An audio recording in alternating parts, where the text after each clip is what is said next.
Welcome, everyone. So nice to see all your faces. So let me begin by just offering a little introduction to tonight's speaker. Dr. Melinda Toney is board certified in integrative medicine, and she has decades of experience as a holistic family and hospice physician. She is trained in family medicine and inspired by anthroposophical medicine. Melinda's practice includes elements of homeopathy, Heilkunst, energy medicine, functional medicine, and transformational breath. Her customized practice is named Awaken Chrysalis, and it's based in Asheville, North Carolina, where she shares her passion by engaging those ready to transform life's challenges into stepping stones to health. Hurrah. Yeah, nice. And so she does have, she would like to offer her email, which I'll paste right into our group chat, so you can reach out to her with any questions or any follow-up things. And I'll also put the website address for her practice, Awaken Chrysalis. So she also offered a workshop about her husband's passing. And for those of us that aren't in that workshop, it's, along with everything else, is being recorded. So that's a real gift that we can go back and experience that offering as well. So without further ado, Dr. Melinda Toney.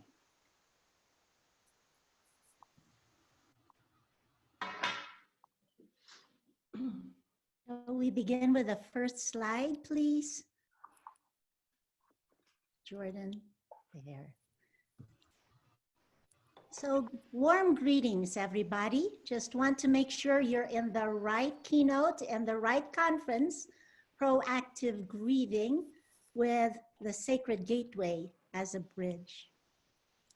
My intention with this offering is to create a sacred space for us individually and collectively to experience grieving, specifically proactive grieving. I trust that as we walk the bridge of this sacred gateway together, we will emerge on the other end with a more robust connection with ourselves, robust connection with each other, robust connection with the divine, and flowing into the connection of life and death. In this stage of the pandemic, we are swimming in chaotic soup. The world is changing rapidly before our very eyes. From the outside, we are bombarded by the news, opinions, tips on survival. And from the inside, we are riddled with our own knee-jerk reactions, emotional knee-jerk thoughts, images, often having to do with not being enough or not just having enough. What do we do with all of this? Let's see what Rudolf Steiner said about 100 years ago. Next slide, please, Jordan. And as I read the verse for our time, I invite you to close your eyes to really absorb his words for us. A verse for our time. We must eradicate from the soul all fear and terror. Et nous voulons aider. Nous sommes là pour vos besoins essentiels en service. Allez.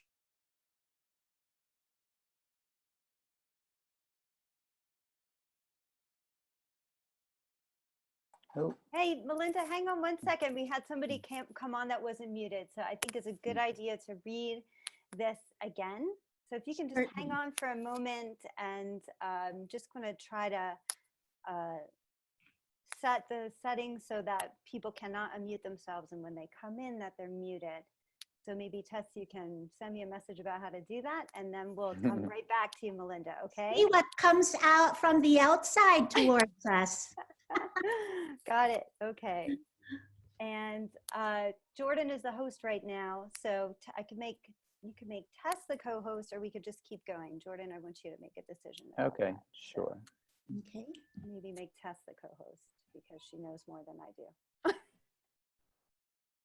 So shall we begin? Again, from the top. A verse for our time. We must eradicate from the soul all fear and terror of what comes towards man out of the future.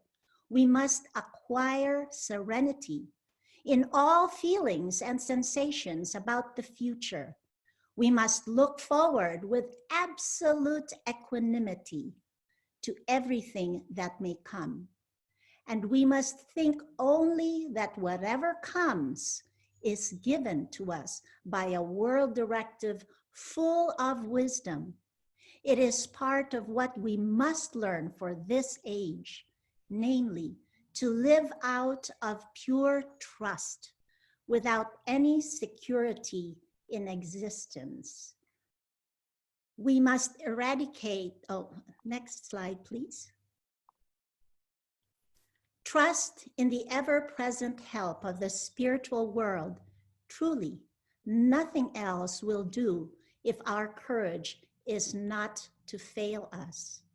And let us seek the awakening from within ourselves every morning and every evening.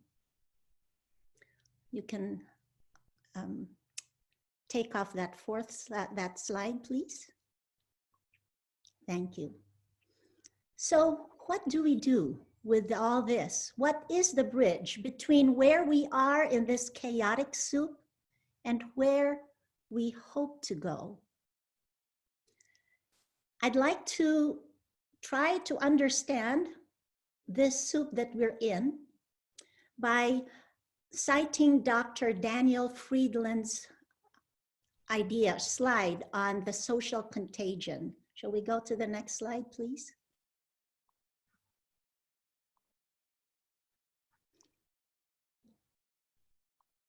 Next, beautiful, thank you. So this slide is called Social Contagion. And here on the left, we see this vicious cycle of reactivity. And on the right, we see this cycle of creativity and fulfillment. So when we first heard about the pandemic, most of us were going round and round this circle of reactivity, of fight and flight, reactivity of being triggered and reacting knee-jerk reactions. This, my friends, is the cycle that is very appropriate for survival. Here we have in this triangle here is a version of Maslow's hierarchy of needs.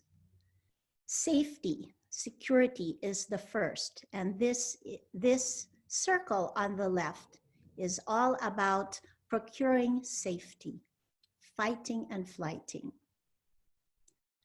However, in order to escape out of this cycle on the left to the right cycle, we need inspiration. Does that sound familiar? We need to feel a sense of love and belonging and find our significance as we move towards that. So in this cycle here, creativity rules, and it generates and regenerates, ultimately with a sense of fulfillment over and over again. So this here is a contraction, and this here is an expansion.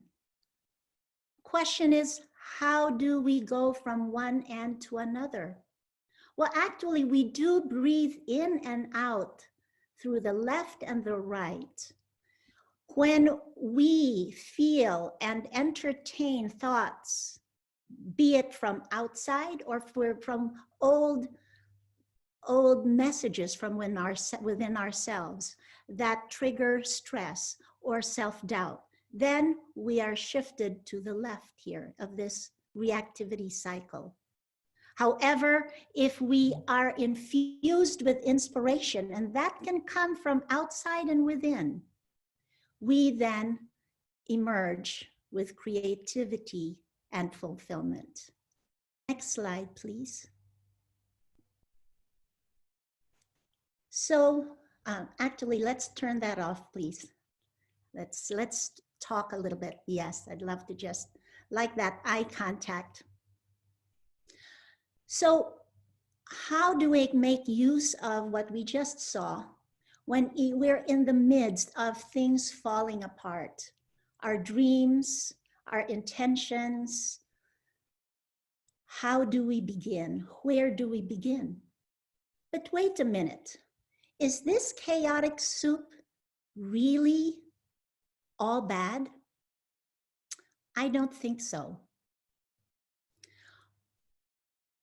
Perhaps this chaotic soup is that nutritious soup that the caterpillar finds itself in the cocoon.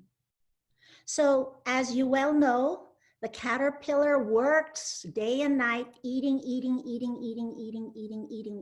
everything in sight. And after that stage, it finds itself in a cocoon. It spins a cocoon around it. And slowly, its parts start to dissolve into an amorphic, nutritious soup. I'd say that we probably, for many of us, we feel like we're in this amorphous soup where individually we don't know whether or not we'll still have a job or we'll still have our retirement funds. We don't know what it might be like to venture back out into the world and how much the world might have changed. However, this time of isolation has also given us a permission to pause. I, for one, am very relieved that the pandemic has actually saved me from my own busyness. It's actually forced me to pause and breathe and see the bigger picture. For many of us, we have the luxury of wondering, what heaven can we create in the haven of our homes? Many of us have created that already. We in this conference are already started to create this. But then reality creeps in and seizes us back into fear, going back to that left vicious cycle. We know now to pause, breathe, and just relax for a while.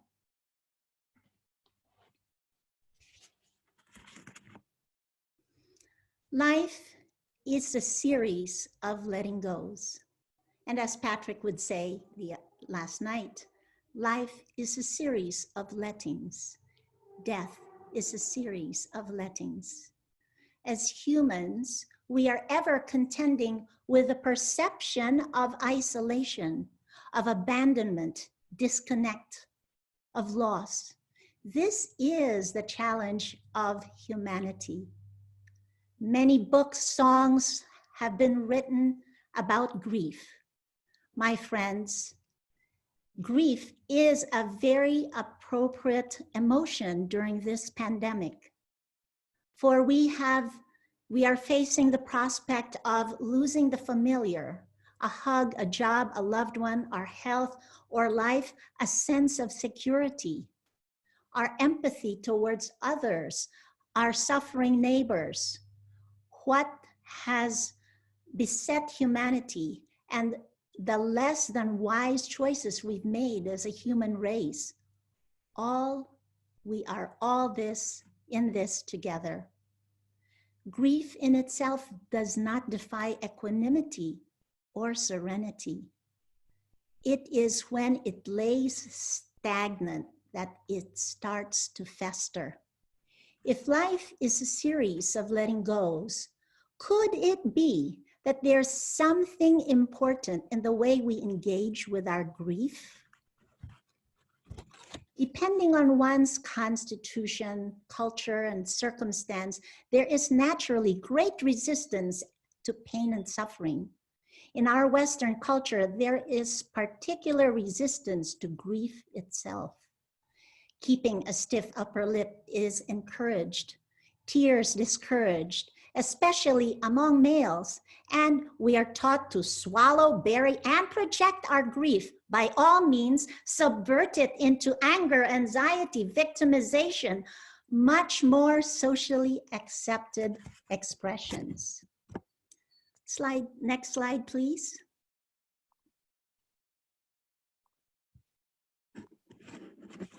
So, what is proactive grieving? Somebody asked me if there was a book or an article he could read about proactive grieving. Well, I must say that this title just came to me one morning. Proactive grieving.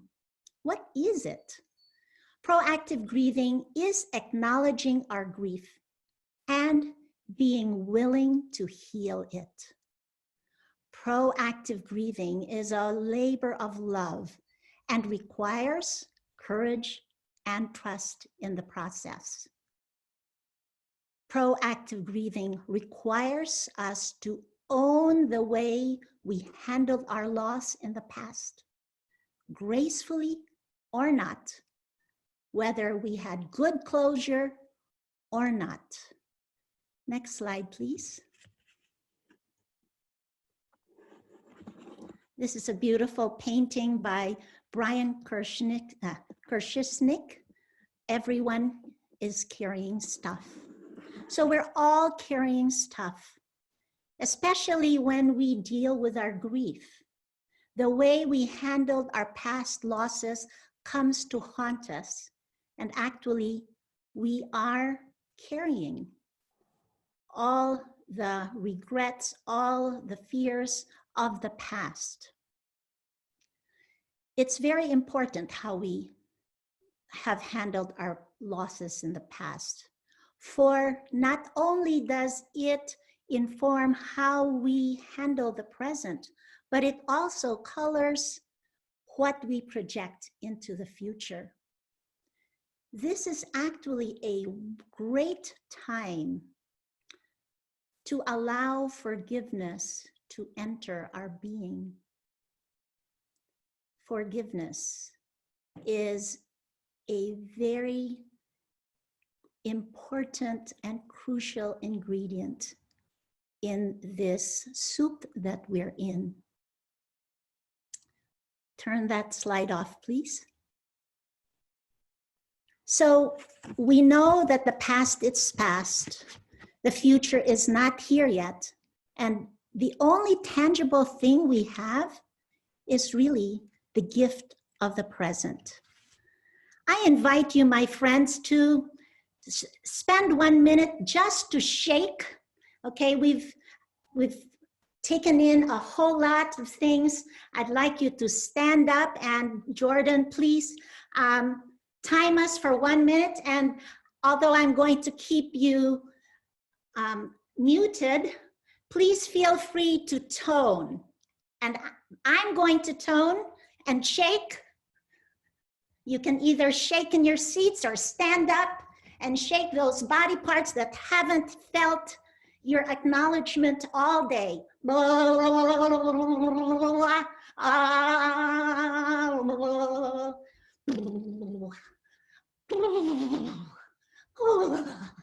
Just shake all that excess baggage off.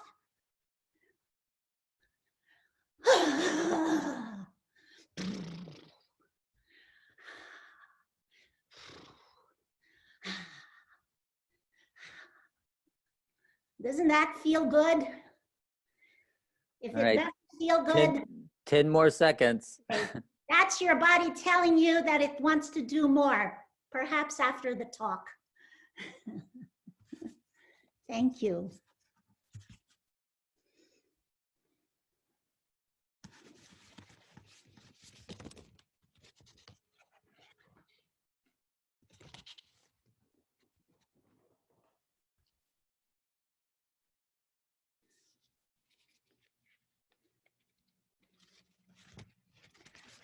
Many would say that grieving something that has not yet happened is really inviting bad things to happen. And that it is inviting into reality a self-fulfilling prophecy.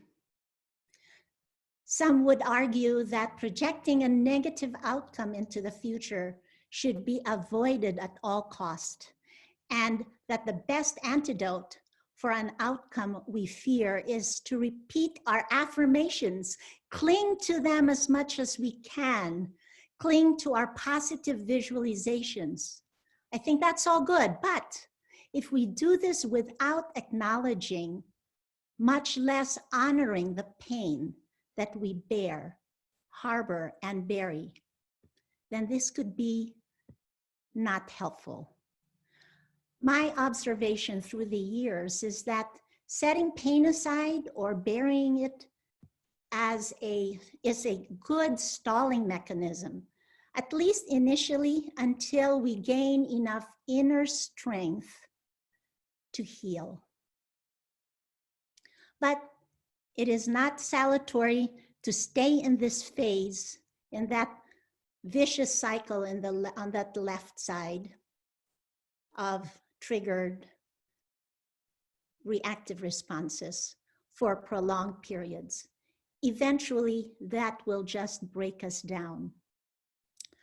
Proactive grieving can be very beneficial if we engage with it as stepping stones towards equanimity and serenity, as Rudolf Steiner emulates. It is a labor of love.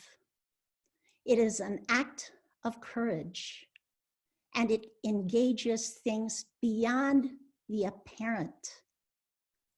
Beyond the apparent, it engages our imagination and our creativity.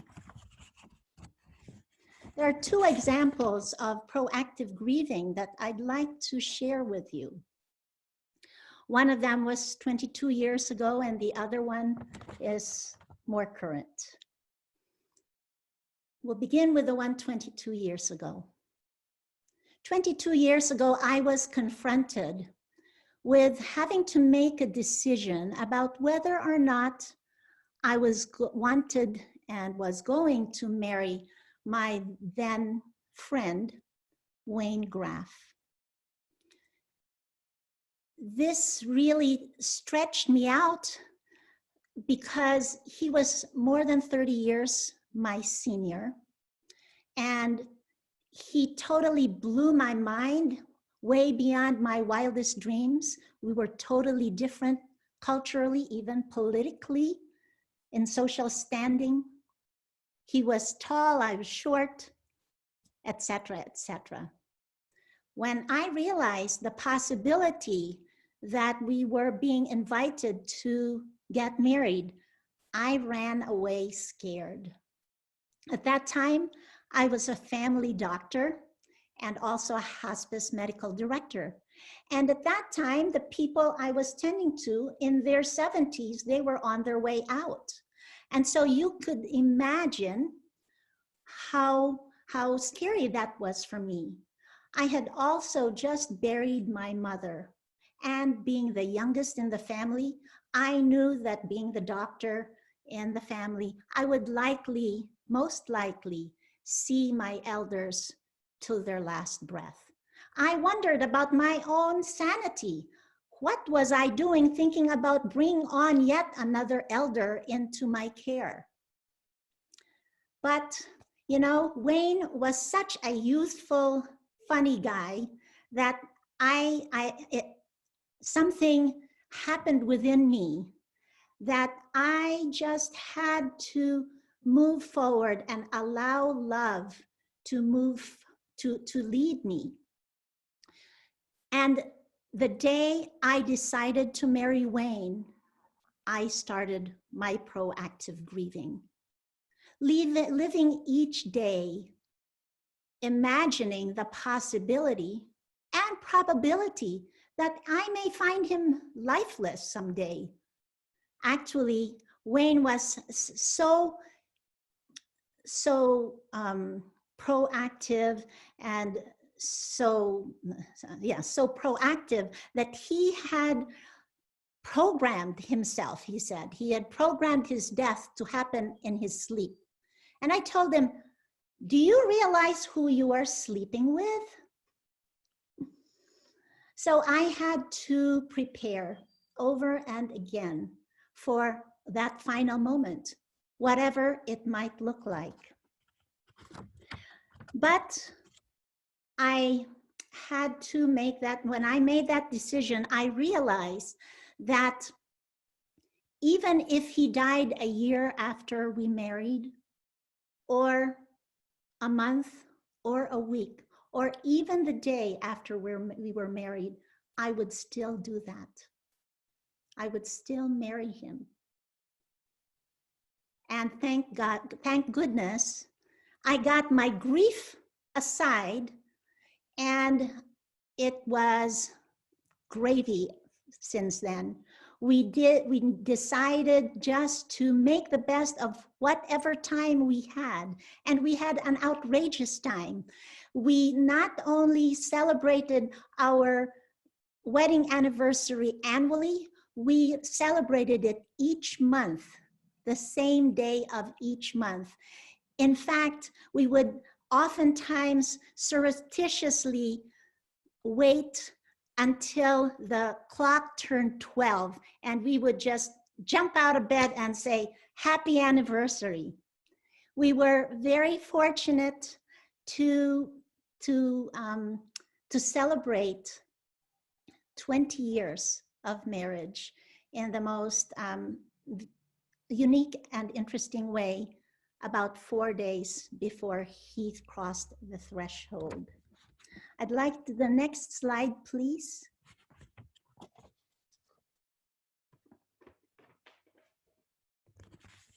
Oh, yeah. This is an icon. It's a Byzantine icon of the Madonna called the icon of loving kindness. And I came upon this icon shortly before I decided to marry Wayne. And I bring this to you, my friends, this day, to gaze into the eyes of Mary.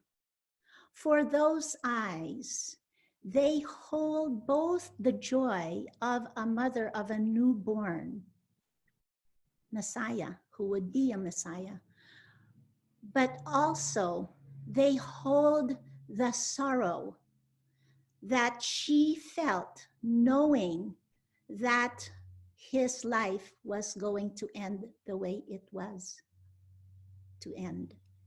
So in these eyes, she holds, and we hold, both our joy and our sorrow.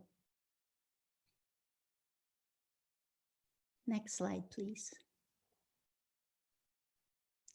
Actually, let's just block out that slide, and I'd like to have eye contact once again. Thank you.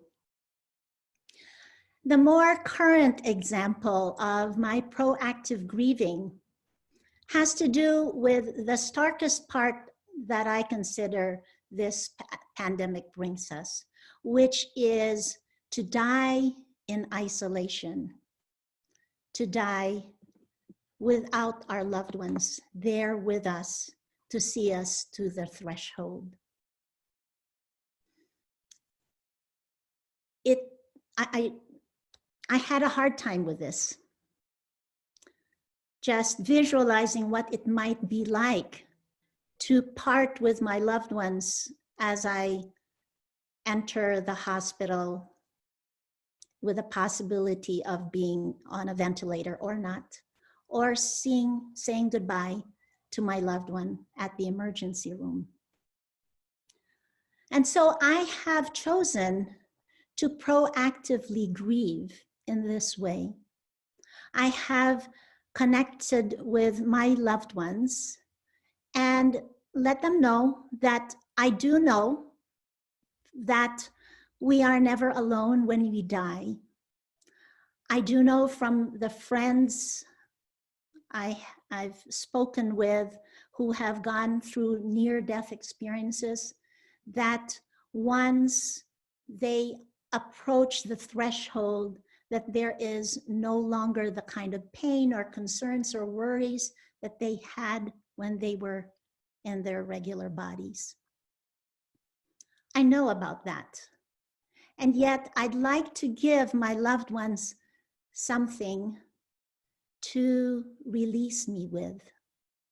I ask each one of them to envision and to tap in to the most vibrant, loving memory they have with me that we've enjoyed together. I ask them to visualize themselves holding me in their arms and saying a prayer that makes sense to them. Next slide, please. And lastly, I would like them, I'm asking them to read this poem by Rabindranath Tagore, The Gardener. Peace, my heart. Peace, my heart. Let the time for the parting be sweet. Let it not be a death, but completeness. Let love melt into memory and pain into songs. Let the flight through the sky end in the folding of the wings over the nest. Let the last touch of your hands be gentle like the flower of the night. Stand still, O beautiful end, for a moment and say your last words in silence. I bow to you and hold up my lamp to light you on your way.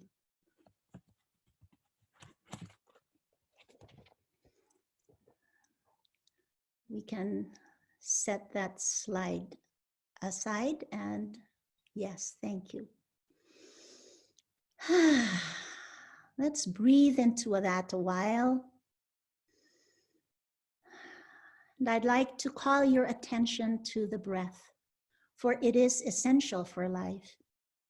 It plays a crucial role in life and has become a nidus for healing traditions through the ages and conscious evolutionary techniques.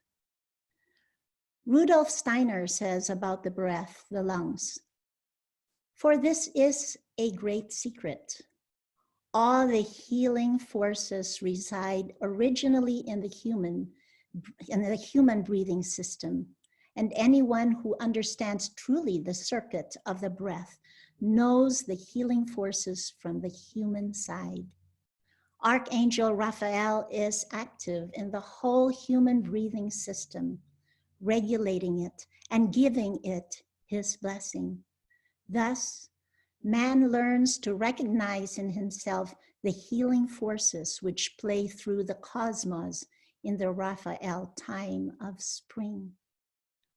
Power of intentional, I'd like to invite you into the power of intentional breathing, using this tool to call in your loving neighbors of proactive breathing. I'm training in transformational breath, and you can reference this in the bibliography. And if this exercise that we're about to have resonates with you, I urge you to take a look at the 100 Breaths of Joy as described in Breathe Loudly, Breathe Deeply, Laugh Loudly by my mentor, Judith Kravitz. So before we go into our breathing session, I'd like to call to your attention the amazing, beautiful muscle of the diaphragm, which divides the upper thorax and the lower thorax. It is shaped like a parachute, and it works very elegantly like this parachute, bellowing in and out, bringing in that air and filling our lungs. And as we breathe in, filling the lungs, it pushes down on our abdomen, and we feel that if we place our hands on our bellies. So I invite you now to join me in this breath exercise, celebrating this interconnectedness. And we are going to begin by practicing circular breathing.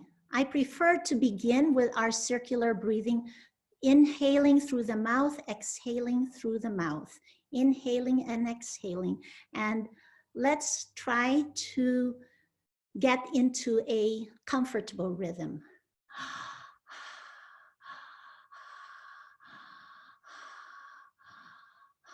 Without any pauses between the inhalation and exhalation.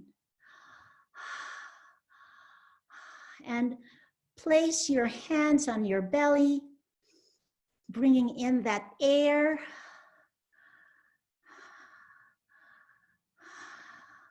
And yes, you're going to end up with a dry mouth, but that's okay. We're going to do this for 2.5 minutes.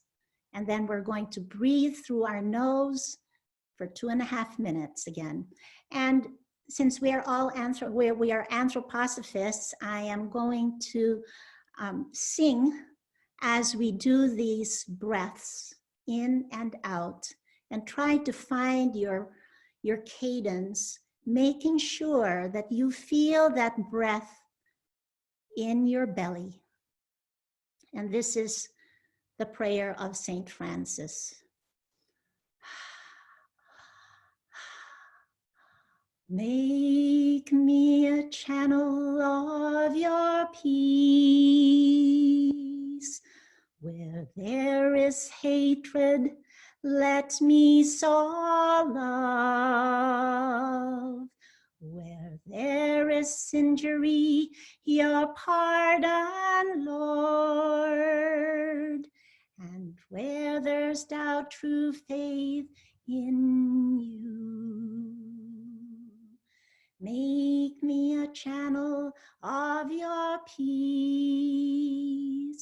Where there's despair, let me bring hope. Where there is darkness, only light. And where there's sadness, ever joy. Bring your hands up to your chest and continue your circular breathing now through your nose. Make me a channel of your peace. Where there is hatred, let me sow love. Where there is injury, your pardon, Lord. And where there's doubt, true faith in you. Make me a channel of your peace. Where there's despair, let me bring hope. Where there is darkness, only light. And where there's sadness, ever joy. favor grant that I may never seek so much to be consoled as to console, to be understood as to understand, to be loved as to love with all my soul. Make me a channel of your peace. It is in pardoning that we are pardoned, in giving that we receive, and in dying that we're brought to eternal life.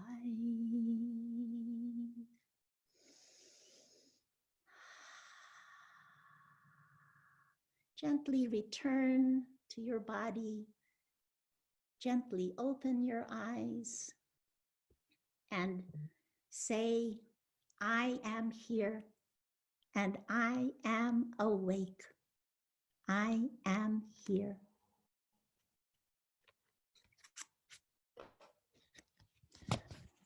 So now that we've talked about proactive grieving, how about this sacred gateway as a bridge? The sacred gateway is a bridge in its very acknowledgement of the death sacred passage, and how important it is for us to approach this amazing event of death, this main milestone in our lives and our loved ones, with curiosity and openness. To be curious and open about the possibilities that lie ahead of you, lie ahead for you, and for your loved ones. This really has nothing to do with beliefs or dogma. What is important is our openness to experiencing the beyond, the possibility that there is a beyond. For beyond actually mirrors the present. Dr. Elizabeth Kubler-Ross, in her pioneering research on death and dying that brought in the hospice movement to the US, was one of my mentors. And she struck me when she said, we die as we lived. Conscious living is truly conscious dying. For one breathes into the other. Let's see what Rudolf Steiner said about his spiritual science observation. Next slide, please.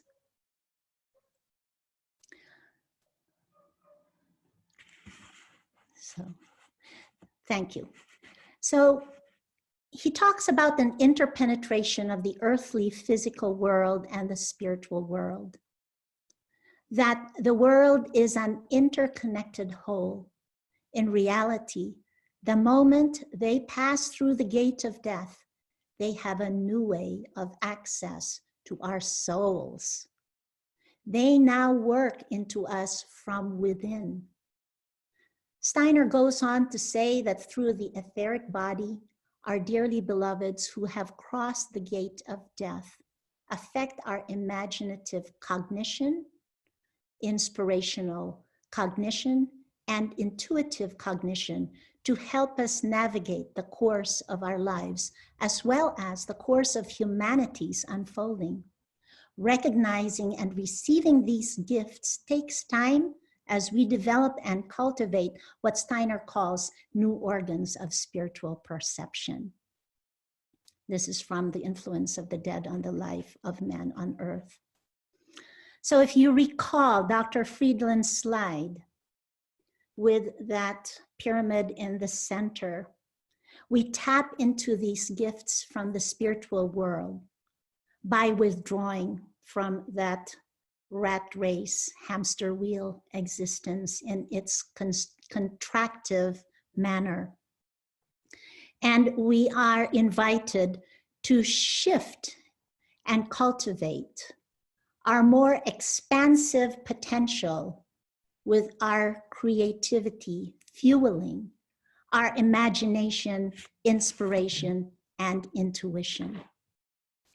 Whether or not you sense that our beloveds in the next world have truly a hand is not as important as you being open to the possibility that we are not alone in our striving towards a favorable outcome for ourselves or humankind, especially in these crucial times.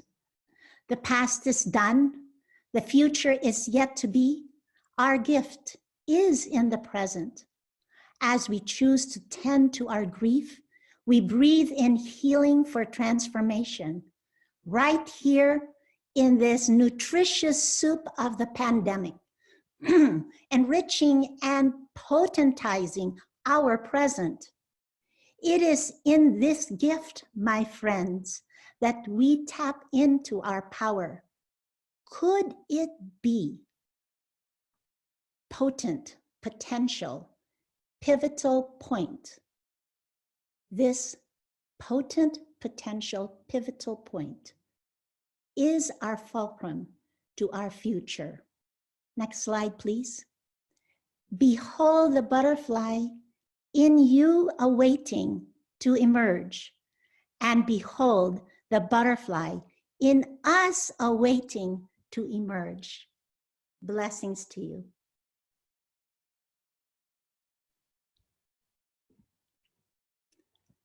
So I'd love to open up to questions, and I know this is a lot, and this is why I have allowed you to connect with me as things emerge for you, because this is no easy task to connect with our serenity, our equanimity.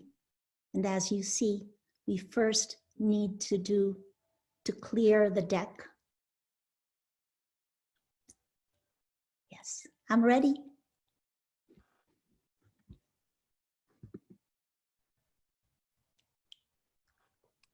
So we have about 10 minutes here. If anybody would like to offer a reflection or a comment or a question, certainly just go ahead and unmute yourself, and everyone else, please remain muted.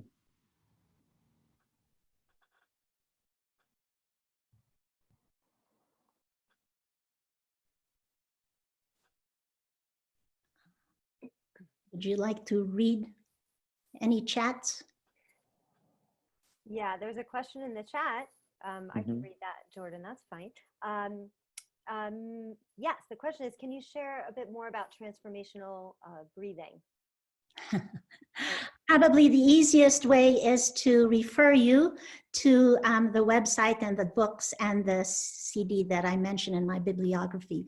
But transformational breathing is actually the biggest and quickest growing breathing school in the world today. And basically it's a conglomeration of various old healing traditions, as well as modern psychology, and just a very rich way of connecting with that netherman. Steiner spoke about the netherman, which is our subconscious, which is actually below the diaphragm physically. And so that's why I invited you to begin with breathing into the belly. Most of us, when we are in fight and flight mode, we breathe rapidly and shallowly through the breath. And that is the pattern of breathing that allows us to go round and round that hamster wheel.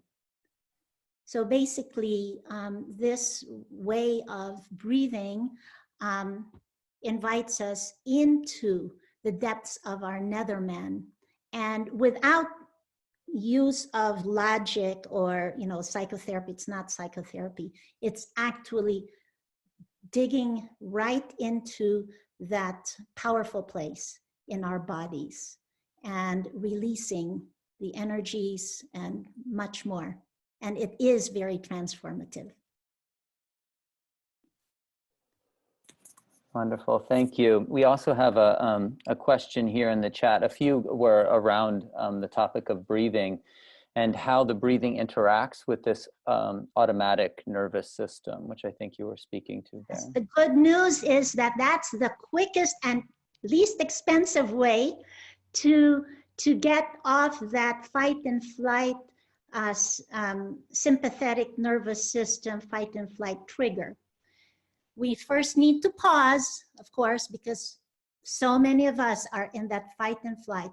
And simply by slowing down our breathing, that then hosts in the parasympathetic, which is the rest and relaxation mode, which then allows us the luxury of bringing in the messages and tapping into the messages from within.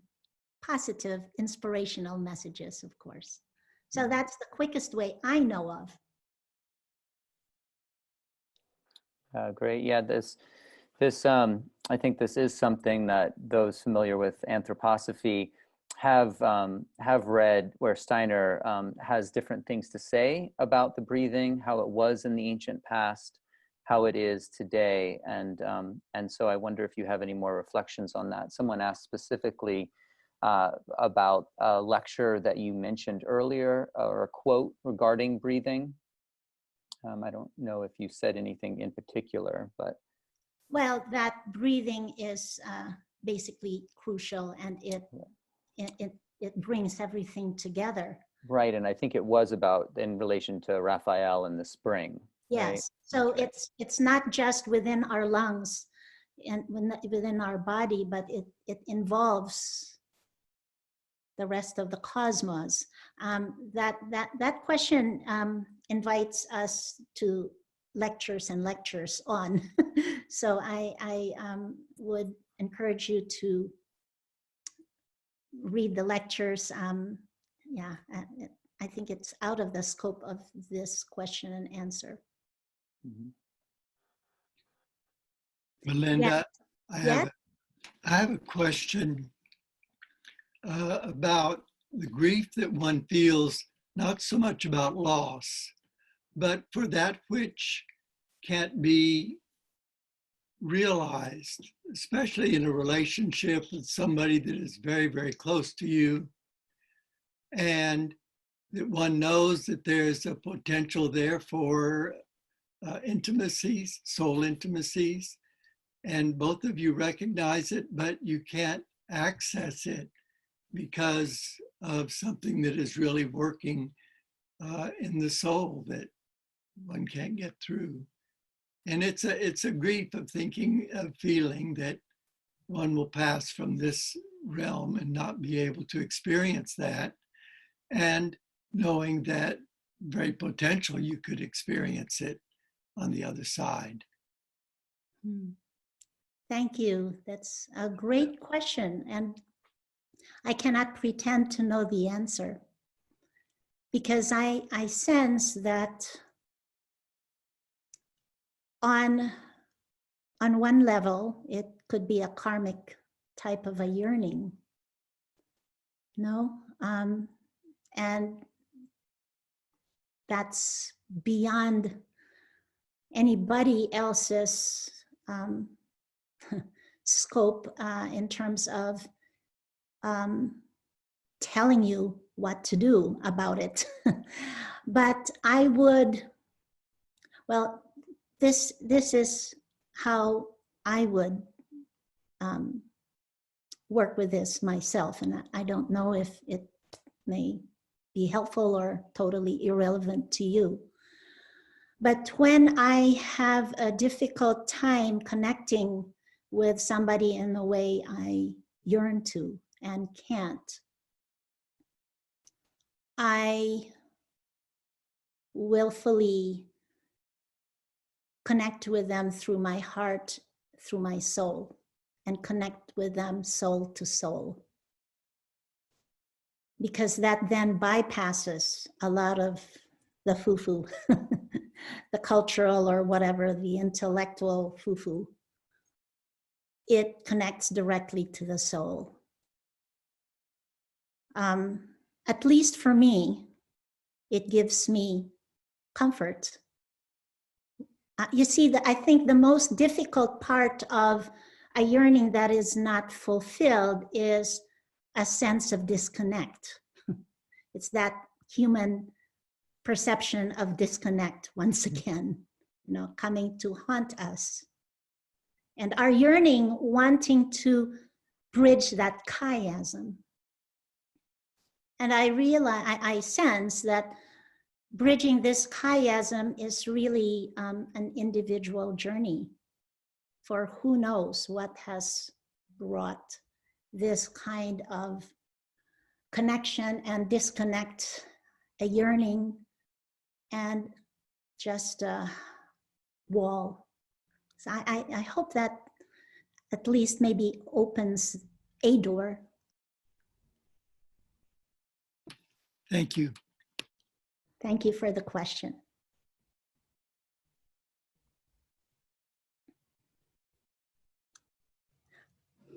More questions or comments?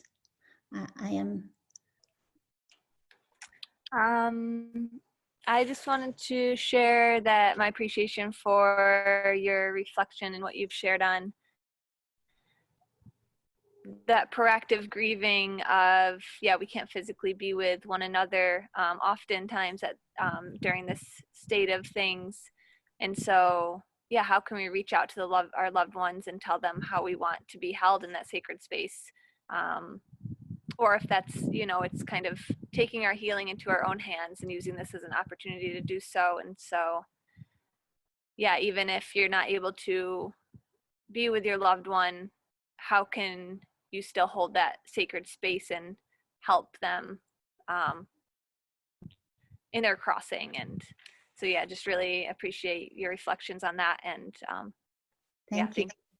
Thank you. Yes, I figured that it would be good to proactively preempt the usual angst and anxiety and worry that our loved ones often take on when they fear something is about to happen that they don't like.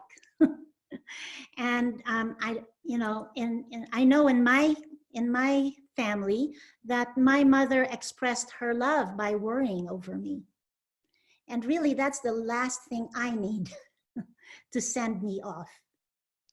And I've actually found that by beginning this conversation with my loved ones, to at least let them know, I don't know if you or I are going to die alone. It could be COVID, it could be the tornado, it could be anything. In reality, we could just go anytime. So beginning this conversation, having this conversation with them has actually enriched our bond. So it's brought about interesting conversations. Thank you. Yeah, wonderful. Thank you so much again, Melinda. That was really powerful, and it brings us right up to time. And so now we have a 15-minute break before we continue on the program, which looks like it's a group reflection, which I'm sure will be rich. There's plenty there to reflect on. Yeah, thank you. Yes, Thank you, Melinda. Thank you, so much. Melinda. Thank you so much.